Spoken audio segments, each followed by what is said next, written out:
Hello and welcome to Formula Pulse's preview of the Qatar Grand Prix. Lewis Hamilton's win in Brazil closed the gap to Max Verstappen to just 14 points, with the title battle now surely set to go down to the final round in Abu Dhabi. There's also plenty of off-track intrigue, with Mercedes and Red Bull both weighing up protests against each other. And this weekend we have the unknown of a circuit that's new to Formula 1 in Losail, which was purpose-built for MotoGP. So let's get into what to expect from this weekend's race.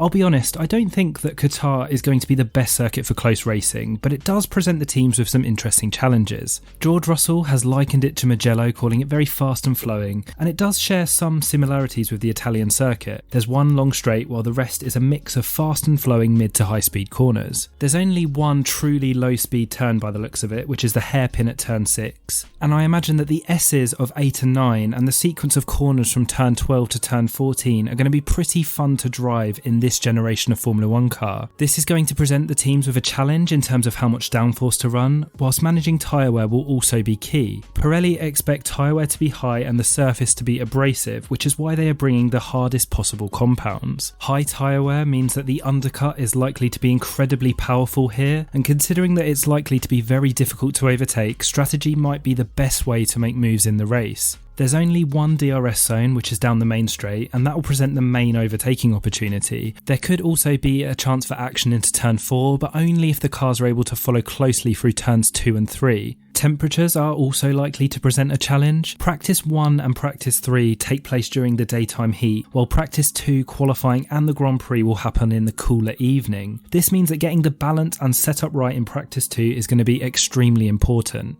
And as for the top two teams, it looks like the layout here should suit Mercedes, with plenty of areas for them to use their straight line speed advantage, although both the Silver Arrows and Red Bulls don't expect the difference to be as large here as it was in Brazil. We'll find out this weekend if Red Bull have any answer to the pace that Mercedes showed last time out. If they do have any extra engine modes, then this will be the time to use them. It might be that we're in for another game of cat and mouse, with Red Bull stronger through the corners and Mercedes reeling them in down the straights. Qualifying and track position will be absolutely key, given how tricky it's likely to be to overtake, as well as making the tyres last through the punishing infield section. You'd be brave to bet against Mercedes this weekend after what we saw in Brazil, but I think Verstappen should at least be able to finish second like he's done on so many occasions this season. Therefore, our prediction for the race would be a Hamilton win followed by Verstappen and Bottas completing the podium, same as we saw in Brazil. But honestly, with this season, who knows?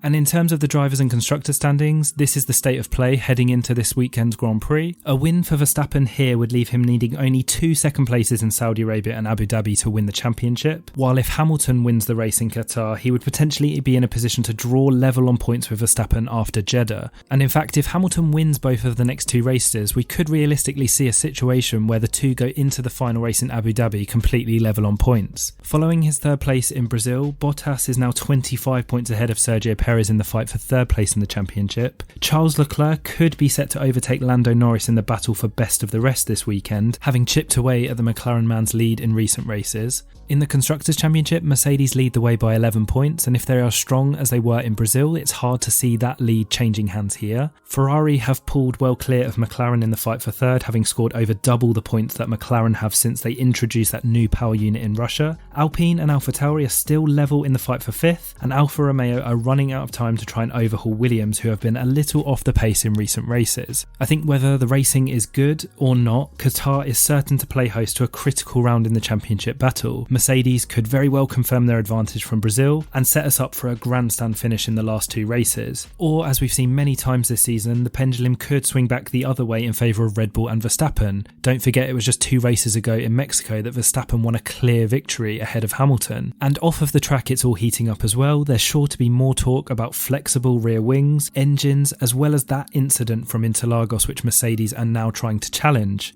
So what do you reckon? Let me know your thoughts ahead of the Qatar Grand Prix in the comments, and thank you very much for watching.